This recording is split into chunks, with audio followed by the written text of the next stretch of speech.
So, are you ready to roller jam? The Founders Cup tournament kicks off with a grudge match between the Quakes and the Sundogs. Leonard, I heard you're a big game hunter. Well, I'm a head hunter, and I have a spot open right on the top of my mantle. Oh, daddy! But Leonard's busy listening to the wedding bells. This is a very proud day for the Sundog organization. The union of Scott Smith and Lindsay Francis will only strengthen the chances for a Sundog dynasty. Meanwhile, some feel Lindsay is looking for love in all the wrong places. Obviously, Lindsay Francis has been put in a bind and is being forced to marry that incessant pain in the tuchus, Scott Smith. But I can tell Lindsay's fans not to fear. Smith will be deported long before this travesty can take place. Scott Smith needs a green card. Lindsay Francis is selling herself once again. It's just like you ignorant Americans to believe that we're getting married for me to get a green card. It's do or die as the Quakes take on the Sundogs next on Roller Jam.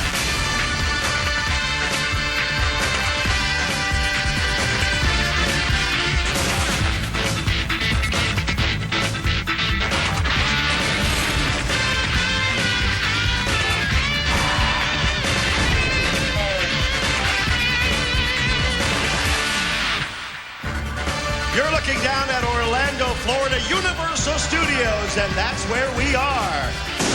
Roller Jam Arena in the World Skating League. The Quakes and Sundogs set to go tonight, and so are the Jam Girls.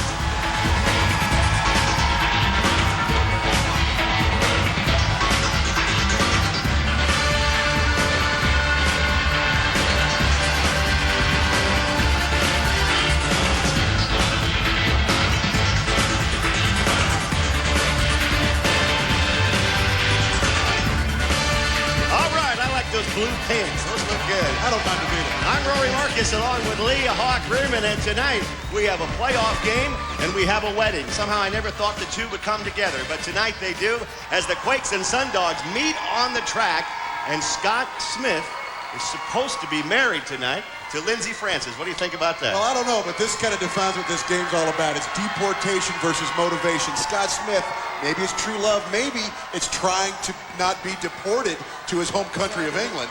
This evening, you see a little bit of Scott Smith's proposal to Lindsay Francis, but then for the California Quakes, it's all about motivation. And Lindsay Francis looks a little motivated there. She takes the flowers right before the evening gown strip-off. And of course she says yes, and we'll see that whole ceremony maybe tonight, but who knows in the World Skating League. But for the California Quakes, it's all about motivation, and that's being led by Posse Chalene because, according to him, anything is possible. That's exactly right. Looked like Scott Smith went all out, about $8 on those flowers. And Sean Atkinson, he's trying to shake off the fact that Mark D'Amato may indeed be his brother. And tonight they have to think about a playoff game. The Sundogs and the Quakes ready to skate onto the track.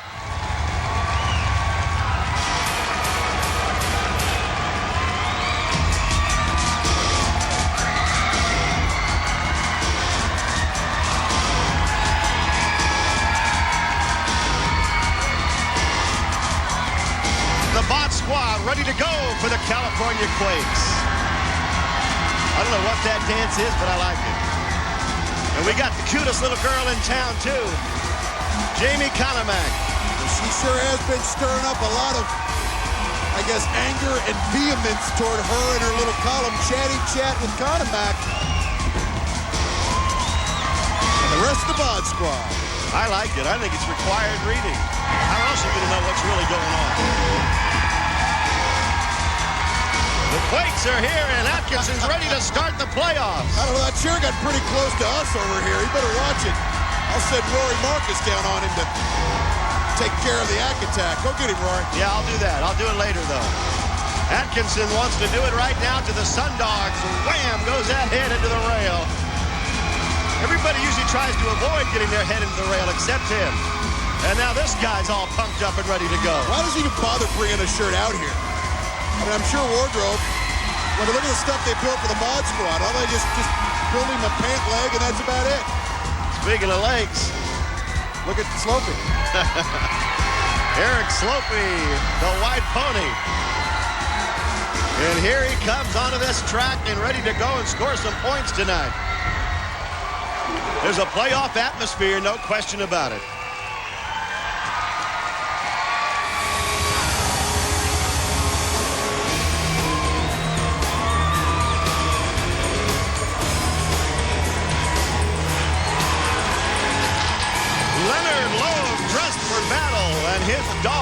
about doggone time they got here and get ready to play the Quakes in this wild card game. Well, one good thing about having Leonard Logue here and not Kenneth is you get that darn ATV out of the building, which seems to be driving everybody else crazy. I don't know why Kenneth Logue drives an ATV anyway. What's the point? Janet Abraham. Bill Barker. And a wedding later on in which Janet will officiate. If that's the right word. Here they come, the Sundogs. And these Sundogs better come to play. A lot of distractions. The wedding, the deportation of Scott Smith, the coaching situation with Kenneth and Leonard now apparently having different views of the world. These guys are in danger of being eliminated in this wild card game if these distractions overwhelm them, Rory. Rusty Montgomery's a good guy to have on your side in a playoff game. Atkinson knows that. He'd admit it if he was pressed. But they're not teammates anymore. They'll be going tooth and nail tonight. Well, he's armed for tooth and nail, Rusty Montgomery. He's padded up like a mummy almost, and there's the loving couple. Look at this guy. Scott Smith. About to have a wedding night with Lindsey Francis. Well, I'd be looking forward to that. Well, the one thing we never really got a chance to talk about was the rumors were abundant. Maybe we'll check the chatty chat with Conomac that Kenneth Logue had a secret obsession with Lindsey Francis. I wonder what he thinks about this. How come we never heard about this before tonight is what I'd like to know. They kept it pretty quiet. Broadway Danny Wolf has the happy couple along with Mr. Logue. Thank you, Rory. And yes, at halftime, we're going to have a wonderful wedding ceremony. The main principals are here with me right now, of course. The happy couple, Lindsey and Scott. Leonard, I got to ask you, your brother Kenneth Logue has done so much for Lindsey. Why isn't he here? This is a big night for him, too. I don't know. He mumbled something about dinner with the Swiss ambassador, but I mean, there is an obvious reason why no one ever sees my brother and I together. Yeah, why is that? Why? I've done so many interviews with you, too, but never together. We just see life differently, Randall. I mean, everywhere he looks, Kenneth sees sin and corruption, but where I'm just seeing people do what comes naturally, trying their best to be happy. I mean, for God's sake, who can look at these two sweet kids and not want to wish them a joyous Hakuna Matata, huh? You know? Excuse me? And Scott, I've got to ask you, are you really in love with Lindsey Francis, or is this another scam so you can remain in the country? There's no scams here, Danny. There's a lot of love in this room. And Lindsey, you're ready for the wedding at halftime? Of course I am. Well, we'll see what happens, Rory. I hope you have a big box of Kleenex up there. Back to you. Oh, yeah. I intend to cry through the whole thing. I'm so happy for this loving couple in the coup d'etat, or whatever the heck Leonard Logue said. I'm crying because Scott's shorts are shorter than Lindsey's. We'll be back with the game in a minute. Whoever loses this game is gone. They're out of the playoffs, and there should be some intensity out there, and there is, as Francis and Blitch go right after each other on the first jam. And Lindsey Francis is getting worked over by Stacy Blitch, but doesn't go down and comes right back for more. Boy, this is a tough jam, this first one. Stacy Blitch and Lindsey Francis. Well, and Stacy has that new blue top that you couldn't miss her before. Now you really can't miss her. I think she wants to both, with her outfit and her play, draw that attention right back where she thinks it belongs, and that's to herself. So far, neither one of them has gone down as they go after one another. Stacy Blitch trying to grab the hair, and now there's the double block set up, and she goes right through it, and then knocks Francis down. Blitch gets the points and calls off the jam. 4 blue, right? Well, we talked about motivation at the top for the California Quakes, who seem to be on an uptick. And distraction, maybe playing a part for the Florida Sundogs. Well, motivation so far is up 4-0 because the Quakes, almost single-handedly by Stacy Blitch, get 4 big points. She did it with finesse, she did it with power, she did it with style, and she did it in a hurry. 4-0 right out of the chute. Good start to the game for Stacy Blitch and the Quakes. And now getting out there to jam, Kathy Evangelo, and Jennifer McDaniels goes by because Blitch opened it up for her, working the front of that pack. Here's a whip to Conomac, and the Quakes are all business tonight. They get the two jammers out right here, Conomac and Jenny Matthews.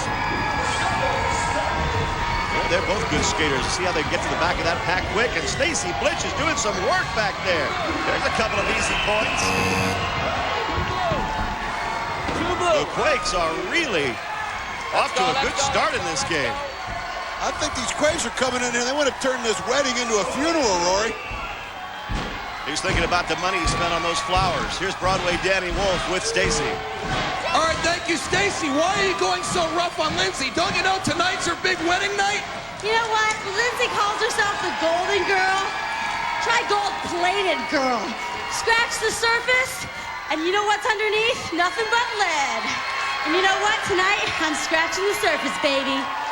Back to you, Rory. Okay, thanks, Danny. Thanks for that nice interview. Here we go. The third gem of this first period.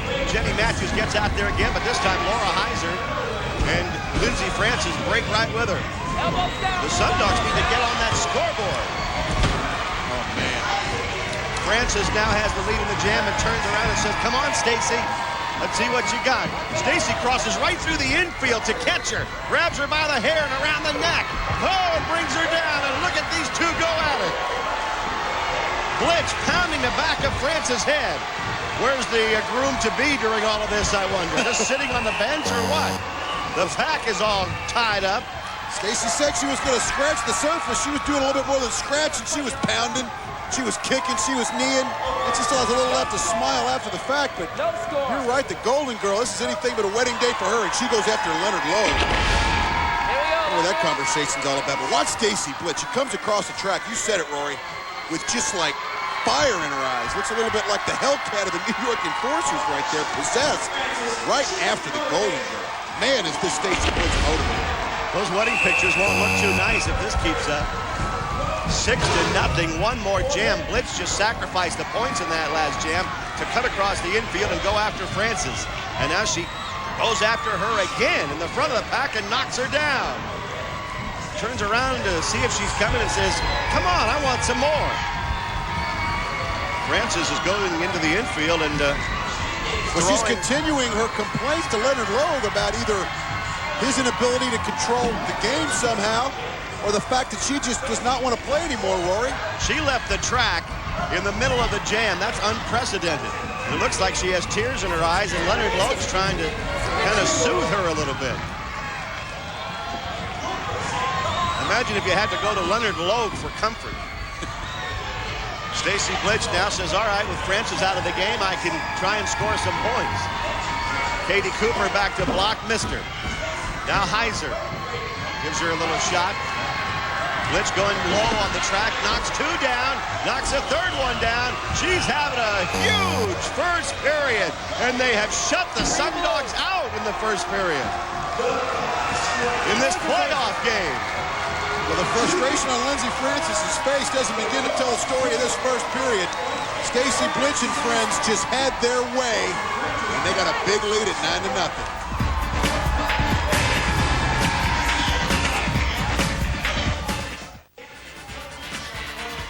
Scott Smith thinking about his wedding plans. Let's see if he can concentrate on skating here in this second period of this game.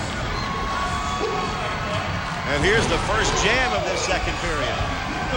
Sam Martin, along with Micah Martin. The brothers get out together, but Posse says, I'm your daddy too, boys.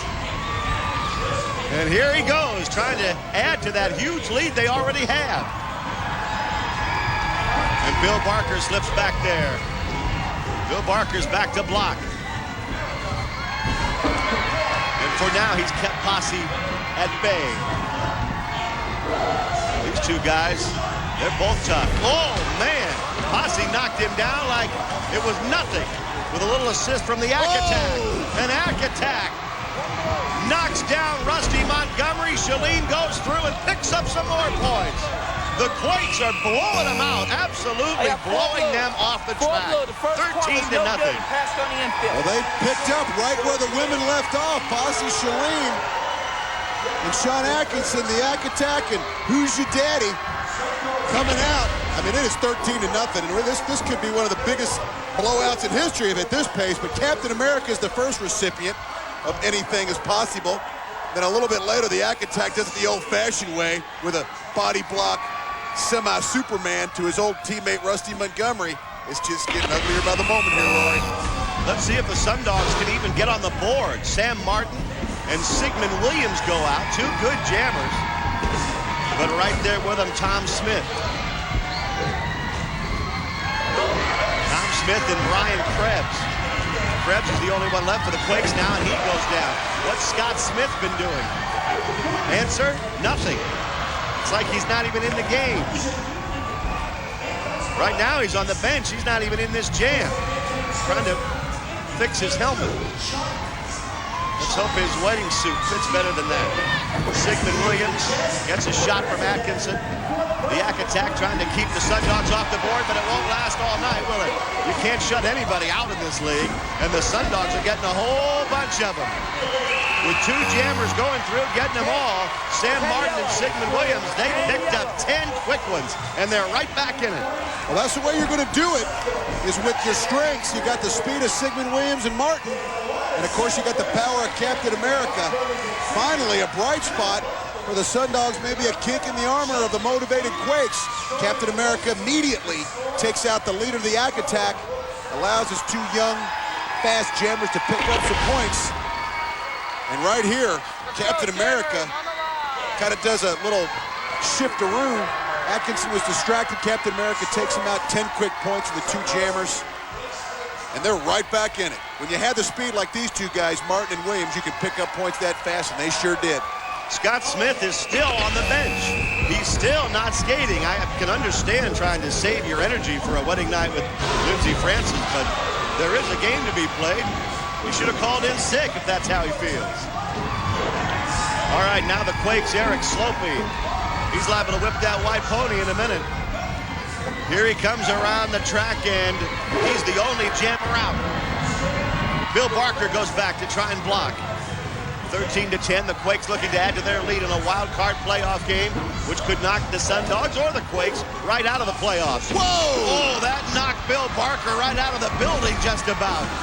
Shalene did it, and Slopey goes right through to get the points. And I tell you, you can tell it's a playoff game. Almost every jam, every player out there is on the track knocked down. And Atkinson's throwing himself down. Well, Posse Shalene does motivational speaking to get himself excited. The Yak Attack throws himself around the building a little bit. But right here you see a great bit of teamwork. First, number 25, Brian Krebs, takes down the two jammers for the Sundogs. And number 23, Eric Slopey, comes up, gets a little help from the block of Posse Shalene. It was 13-10. The Sundogs had a chance to get back in it with a quick jam. But the Quakes widen that lead once again, Rory. Have you ever seen Posse Shalene in one of his motivational speeches? He's fantastic. He just takes his shirt off. He doesn't have to say anything. Scott Smith is finally in on a play. And here he comes around the track. We'll see if Shalene and or Atkinson are back there to greet him when he gets there. I flew over to the Helsinki Convention Center last year and saw Posse. He was tremendous. Smith now gets up to Atkinson, and the Yak Attack says, sorry, this wedding might not be as nice as you think it is if you're all bruised, and he's going to leave the track. Smith's leaving the track. He's running away from Atkinson. This is pitiful. Atkinson caught him in the front row of seats, and he's going to hold him up for Posse. A back attack on the concrete. There's no give there. Oh, and then Posse's going to work him over. Wedding day just became trash day in the Scott Smith household. Meanwhile on the track, the jam goes on. We'll have to let the referee sort out the points. And Yak Attack says, you didn't invite me to the reception. I'll have one of my own right now. Well, apparently, though, Rory, Smith might have the last laugh. The Sundogs picked up a whole bunch of points with Shalene and Atkinson off the track. If I'm not mistaken, they've taken the lead. They might have been a little overconfident. They did take the lead. They're up by 1. So at halftime, the Sundogs actually lead this game 18-17, but I still think the Quakes feel like they have them right where they want them, and that is on the run. We'll be back with the halftime ceremony in a minute.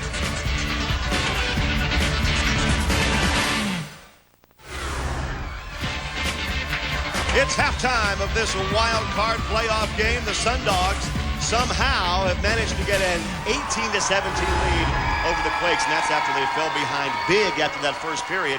And the reason they were so far behind is because Stacy Blitch took it upon herself, I think, Hawk, to ruin Lindsay's wedding day. Well, Stacy Blitz loves attention. She's used to it. She thrives on it. She craves it, and she has not been getting it because of the Scott Smith-Lindsay Francis shenanigans and this wedding. Well, she says, I am going to take it. I demand it. And sister, I'm going to get it. It was 9-0 after Stacy Blitz manhandled the rest of the Florida Sundog and Lindsay Francis. And then Sean Atkinson and the boys, specifically Posse Shalene, say, hey, we're not going to throw rice on your wedding day, pal. We're going to throw garbage cans at you. They went right after Scott Smith. And Scott Smith wasn't even around for the first couple of jams. And a little bit later after this one, after they play a little cat and mouse, little hide and seek, they start throwing him around, throwing garbage cans at him. But you're right, Rory. Somehow, these guys are taking an 18-17 lead into the wedding ceremony. I can't believe it. I don't know what I'll end up doing if I ever do have that big wedding day, but I hope nobody hits me over the head with a trash can. That would really spoil things, wouldn't it? You better not fight me, pal. Broadway Danny Wolf is in the infield, and we'll see if this wedding comes off as expected. Danny? Well, I sure hope so. Fans, break out the Kleenex and the white rice. We're ready to exchange the I-do's between Scott Smith and Lindsay Francis. Not only teammates, they will become teammates for life. To perform this wedding ceremony, we have the honorable power woman, great skater, the minister of power and faith, Janet Abraham.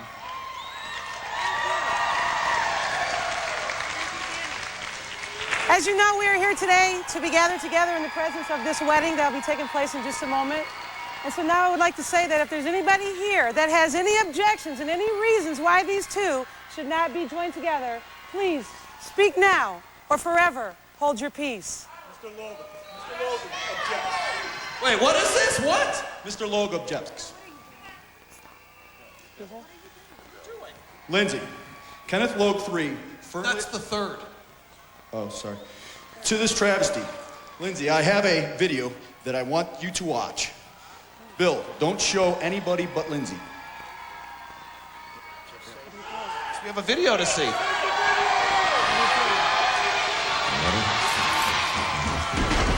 Nobody but Lindsay sees this tape. We clear? Start the camera, Bill. Lindsay, if you're watching this, we have reached a point of no return. You cannot go through with this marriage. It makes a mockery of everything we hold sacred. Believe me, I know how persuasive my brother can be. I still have the scars from things that he talked me into doing that I never should have done. But you can't go through with it. A woman's virtue is the coin of her realm. And to give it away to Scott Smith, the man pretended to be royalty, for God's sake. Who knows how low he will stoop? I promise you that if you go through with this, he will stab you in the back and deceive you the same way he deceived me.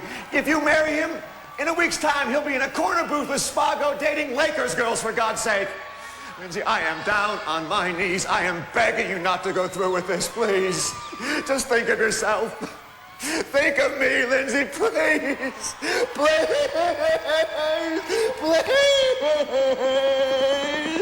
Oh, God, please.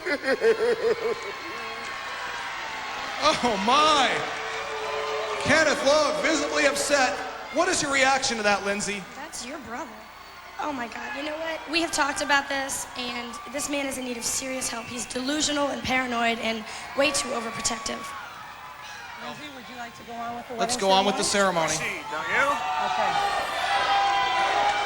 Okay.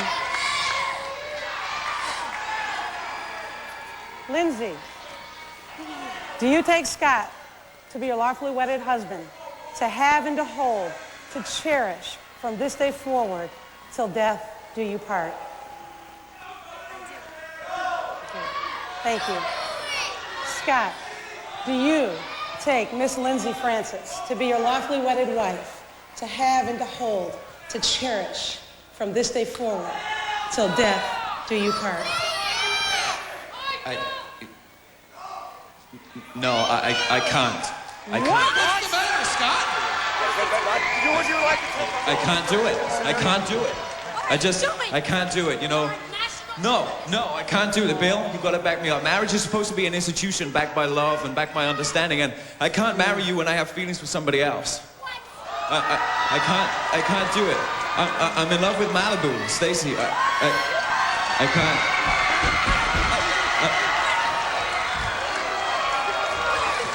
Are you crazy? I cannot. What is he doing? This is not the agreement.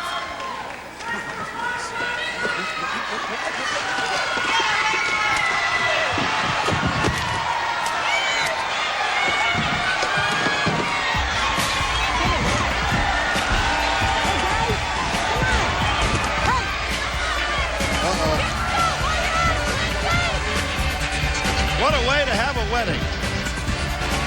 How about that? We still have a second period to skate. Scott, I don't know, baby. You're going to regret that. We'll be back.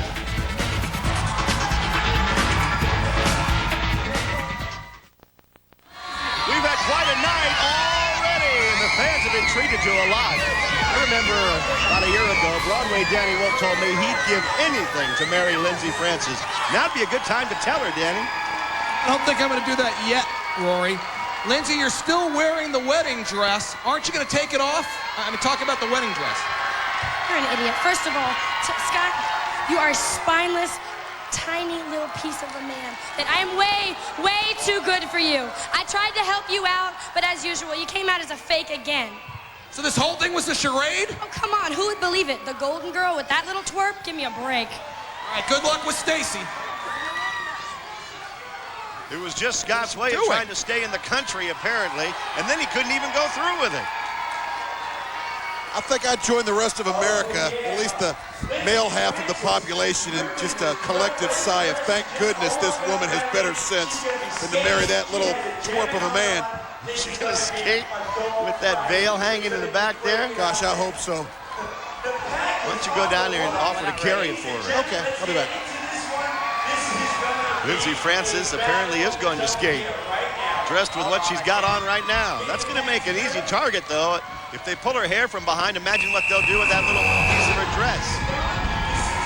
And Jamie Conamack, along with Stacy Blitz, they have a smile on their face. But Lindsey's not smiling. In fact, she's out here and she's all business now. Well, you can see in her eyes, her voice, and her motivated skating style right now, Rory, that this is a woman scorned. She has been embarrassed, albeit on a day that was, I guess, fabricated by many. She's been embarrassed, and you could see a different Lindsey Francis that came out in that first period. Even if she didn't really want to get married, she still doesn't like the idea of being jilted on national television. And now Stacy Blitz and Jamie Conamack back to block against Francis, who knocks them both down and gets up and goes on to score some points. Remember, this is a wild card playoff game. The loser's out for this season. And the Sundogs, who started slow, have the lead, and they're getting some more. She puts Bonilla over the rail and then calls off the jam. And did you see Leonard Logue in the infield threw his fist into the air and said, way to go. And meanwhile, Kenneth Logue is somewhere down on his knees saying, thank you, God. Thank you. He's out getting that suit clean that he had on when he was rolling around the floor of his office, but don't be deceived. She may have all white on, but she plays with fire engine red on this jam. She gets Stacy Blitz and Jamie Conamack at the front end of the jam and gets a little added bonus because she gets him at the end of the jam, picks up a bunch of points, and all of a sudden, Rory, it's 22-17 Sundogs. How about that, huh? Laura Heiser now leads the jam out. Kathy Evangelo goes with her. Francis knocked down Blitz. They both go down in front of the pack. That battle's been going since this game started. And Janet Abraham took off her minister's robes and went right back into her uniform. Things are a little odd around here sometimes. Oh, Heiser and Evangelo go on. They pick up a point. They're trying to get some more. Lindsey Francis is waiting there to help him through. Look at Abraham working on Blitz. They're both working on Blitz. And Lindsey Francis comes back and takes Stacy Blitz right out of the play, while the Sundogs put more on the scoreboard. Well, this explains a lot on why Stacy Blitz was so motivated before the game and was so vocal all week about how she just thought that this was the most ridiculous thing ever, these two being married. And Leonard Logue has a few words with Sean Atkinson on the infield, as if we needed any more confrontations going on. Bill Barker, always the diplomat, steps in, but Stacy Blitch says a lot now because apparently she's the secret lover of Scott Smith. She had a good reason to be ticked off earlier in the day, Rory. Here we go. Somehow I find that hard to picture too, though. All right, and here goes Stacy. And Lindsey Francis is right after her with a 24-17 lead and fire in her eyes and a handful of hair. And she turns around and says, hey, I don't care about the points right now. I'm going to knock you down again. Well, this game has been intense on both sides. Stacy Blitch now gets up and works toward the back of that pack. Kathy Evangelo and Lindsey Francis have jumped out there for the Sundogs. And Blitch, she didn't lap anybody. She's not about to score. She's just catching up to the pack. With a chance to score is Francis. She gets a whip and gets up there and knocks Blitch down. The whip from Katie Cooper helped her, and there's another whip. Up to Conomac. And Lindsey Francis just goes through there and picks up a whole handful of them. Four yellow. Well, Rory, after the first period, it was 9-0. The California Quakes, when the women finished, it was 9-0. As of right now, it's 28-17 Sundogs. That's 28-8 since the end of the first period that the Sundogs had just blown out the Quakes. And as if we didn't need any more emotion, we got wedding dresses, we got everything.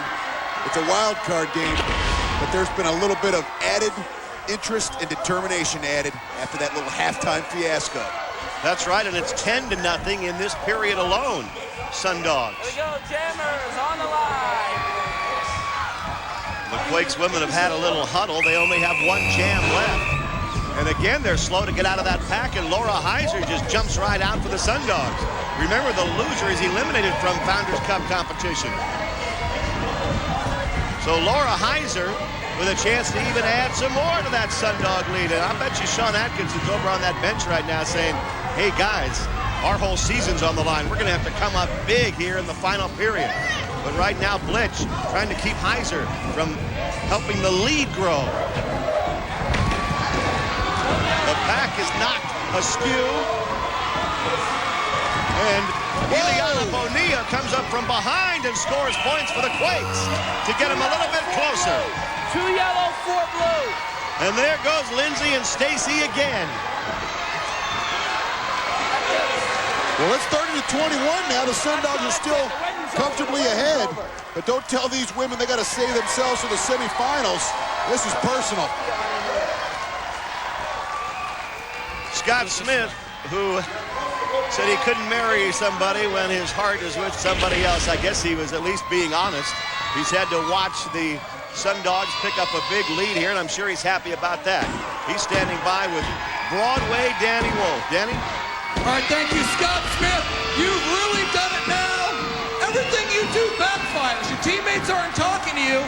Worse than that, if you lose this game, you lose your working visa. You get deported. You know, there's no question that we're going to win this game. Look at that. 30-21, Sundogs. And if you know what, if we have to win it, I'll win it all on my own. It ain't a problem. Do you want to apologize to Lindsey? Go ahead, hit a girl. Go ahead, hit a girl. You're a spineless piece of crap anyway. Back to you, Rory. There's good team harmony down there at least. All right, 30-21, Sundogs. We're back with the final period in a minute. Welcome back, everybody. We'd like to welcome those of you who are watching in the offices of Immigration and Naturalization. There's Scott Smith getting pushed down, and finally Lindsey Francis' day has been so crazy. I think she's just had enough, and she left the track. Leonard Logue went running after her, and they're gone at the moment. Meanwhile, there's a playoff game to be settled. And somehow, these Sundogs, believe it or not, have a 9-point lead going into the last period. Who knew? You know how fast they can wipe that out if they get two jammers out? Oh! But instead, it's the Sundogs who pick up the two jammers out there. The Martin boys, Sam and Micah. Boy, if they both get them all, it might be an insurmountable lead for the Quakes to overcome. Martin and Martin against Posse and Atkinson. That's a pretty tough double block to try and go through. Sam and Micah trying to find a way with a 30-21 lead right now. Out there on a late chase, by the way, Brian Krebs is coming up from behind for the Quakes. But the jam's already been called off, and the Sundogs are even further ahead. Posse, Shalene, and Atkinson look like they might be hurt, especially Sean. I think they're just laying there so they know that Nurse Ophelia has to come over and attend to them. But a big question is going to be, how will the Florida Sundogs, it's only been one jam, and one jam is not a fourth quarter or a playoff win make. Without the iron fist of either Logue, of course, Leonard Logue has just left the track with Lindsey Francis, Captain America, and the boys. They have athletic ability. They have a lot of motivation a lot of times. But these Logue brothers rule with an iron fist, and without him steering the ship, these guys might steer off course pretty quick, Roy. It's 34-21. The Sundogs are on top with only 3 jams left to go in the game. I don't know if the Quakes can pull this thing out. Their season might be over. Sigmund Williams and Brian Krebs. Krebs knocks Sigmund down. Slopey comes from behind and keeps him down. And these two guys better pick up a bundle if they're going to have any shot in this game. Krebs and Slopey, 2 fast jammers. Rusty Montgomery, the former Quake, would love to beat his old team in the playoffs. You better believe it. Montgomery's back to block, and Atkinson levels him like a bowling pin. Meanwhile, Krebs and Slopey go on. Barker knocks Krebs down. The jam is called off. What did they get? 4 blue. They picked up 4, so they creep a little closer.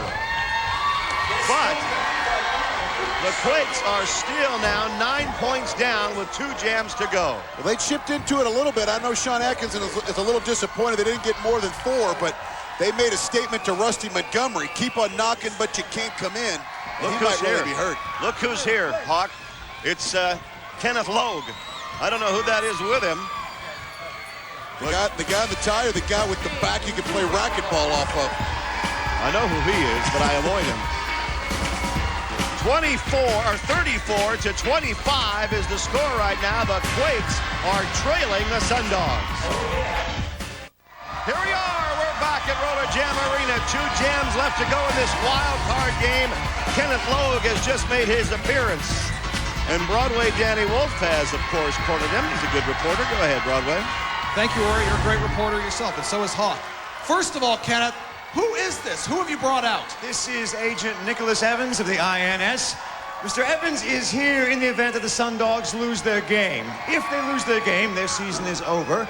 Mr. Smith is out of work, and thus his visa has expired. Under those circumstances, we will be shipping that little weasel directly back to whatever putrid backwater it was he swam out of.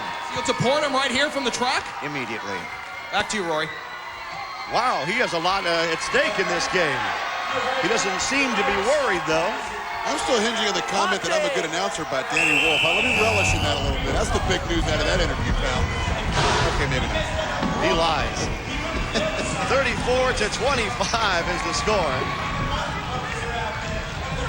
The Quakes are trailing. The winner, of course, goes on in the playoffs, on to the semifinals, and the loser's out in this wild card game. And right now, if it ended right now, the Quakes would be done. And how embarrassing would it be for the defending champions, the Sean Atkinson-led California Quakes, not to even make it to the semifinals? A lot at stake here, Rory. Eric Slopey, along with Tom Smith.